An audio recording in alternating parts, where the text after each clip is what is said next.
I played with some great players. I'll tell you a story here, and for me that was very important part of leadership. And I spoke to you about man management. There was Sehwag batting with me in the middle, and we were chasing that night 320 where I took my shirt off. And I was very upset at lunch because England got 300, 325, and in those days, this was about 2002. You very rarely chased 325. It's not like modern day cricket where you just keep hitting, and the game has changed a lot. So I was walking down this long room at Lord's, and Sehwag was whistling behind me. He had his pack. He was that sort of a person. He was whistling behind me. So I turned up to me and in Hindi I abused him and said, "Ek to 325 banane dete, uske upar you think it's a joke." So he walks past me and said, "Skip, we're going to win this." I said, "Let's see." So we went. We started very well, both of us. And after 7 overs, we were about 70 for no loss. I was batting on 40 odd, and Sehwag was also batting. So Ronnie Irani, and many of you would have known in England, Ronnie Irani was bowling from this end. And I went up to Viru and said, we've got a good start. I think we can get this total, but don't get out. We've played the harder bowlers. There's a weaker bowler coming in. Let's just keep taking 6-7 runs and over, because that's what we need. He said, yeah, fine, no problem. So Ronnie runs up from this end. He hits the first ball over mid-off for a 4. So I was at the non-striker end. I went up to him, tapped and said, "Good shot. So we got 4 runs and over. Just keep rotating." He said, yes, no problem. So he goes back to his end. The next ball, Ronnie pitches it up. He hits it over the top, over mid-on. 1 bounce, 4. So I again go up to him and said, well played, good shot. We've got 8. So you can still take single. He said, yes, no problem, singles. The next ball, Ronnie Irani pitches up. He sits down and sweeps right from the middle stump. It would have hit his pad. He was gone. It went for 4. I did not go up to him. And he did not even look at me because he understood. So he turned his face, took guard and batted again. The next ball, he again hit him over covers for 6. So there were 5 balls. He hit 5 boundaries. And the 6th ball, he took a single, and as he was walking past me and said, "I've taken a single." And this is happening in the middle.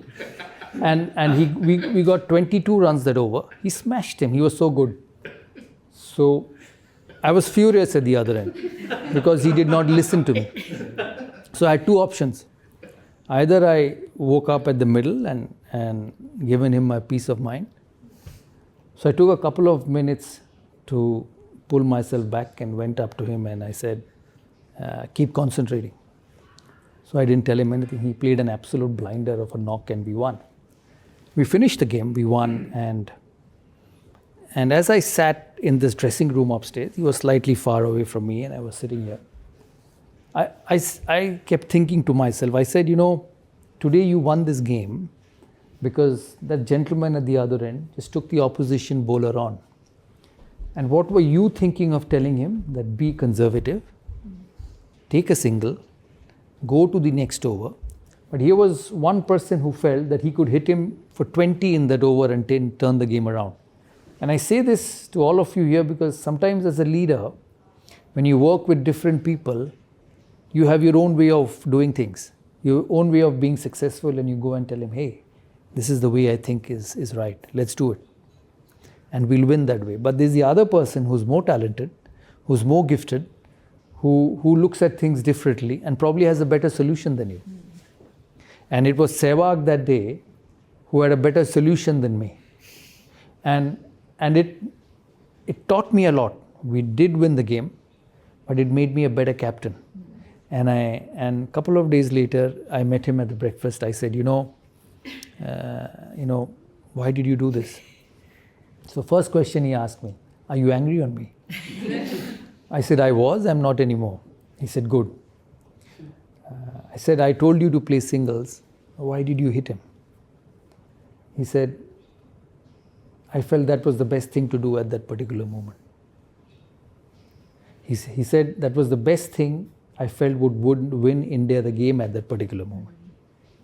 And it was such a lesson for me on captaincy.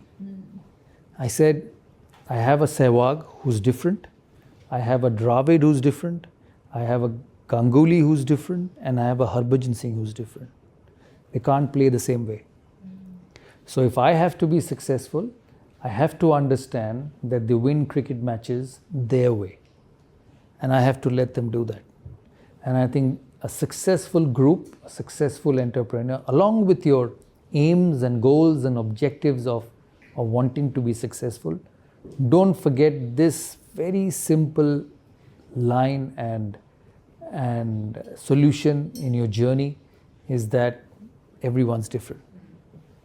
And you cannot make everyone play the same way or everyone work the same way.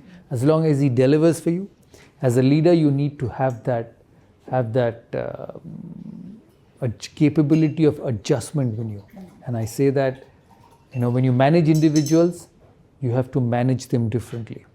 Yeah, and you cannot expect every individual to behave, react, work, and do things the same way. That is very important in leadership.